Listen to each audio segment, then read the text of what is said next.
हे आहेत कच्च्या बटाट्यापासून 10 मिनिटांमध्ये तयार होणारे पोटॅटो पकोडे। तुम्हाला हे खावेसे असे वाटत आहेत ना? चला तर मग आजची पाहूया ही डिश। सर्वात पहिला मी बटाट्याची गोल अशी पातळ चकती करून घेतलेली आहे। आता ही तयार झालेली पातळ चकती मी बाउलमध्ये काढून घेत आहे।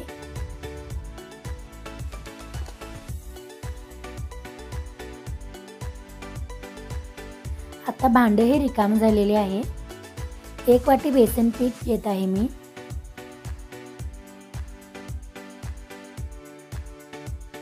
चवीनुसार मीठ टाकत आहे।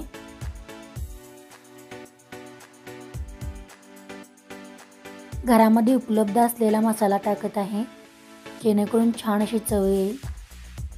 थोडंसं तीळही टाकत आहे त्यामध्ये टेक्स्चर येण्यासाठी। चिमूटभर हळद टाकत आहे। त्यानंतर जिरे टाकत आहे।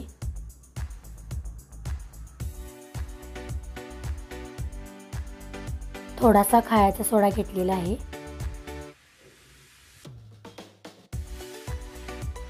त्यानंतर लाल तिखट घालत आहे त्यामध्ये।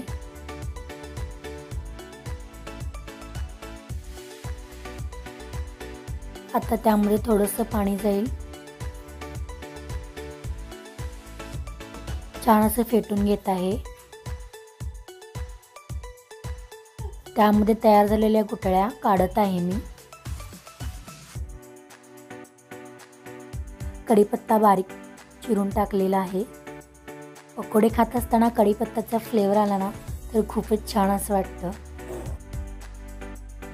तयार झालेल्या मिश्रणामध्ये मी बटाट्याची पातळ चकती टाकून घेत आहे।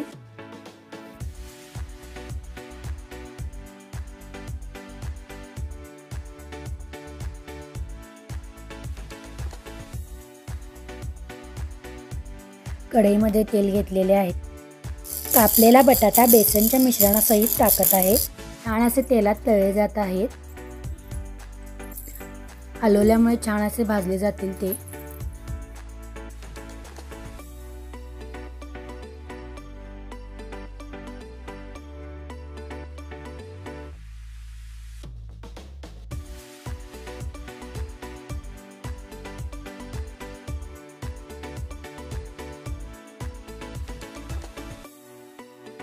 बटाटे तळून झालेले आहेत। कलरही खूप छान दिसत आहे त्याला। अशा प्रकारे तयार आहेत आपले 10 मिनिटांमध्ये होणारे बटाटा पकोडे। तुम्हाला माझी रेसिपी आवडल्यास नक्की लाईक करा आणि चॅनलला सबस्क्राईब करायला विसरू नका। धन्यवाद।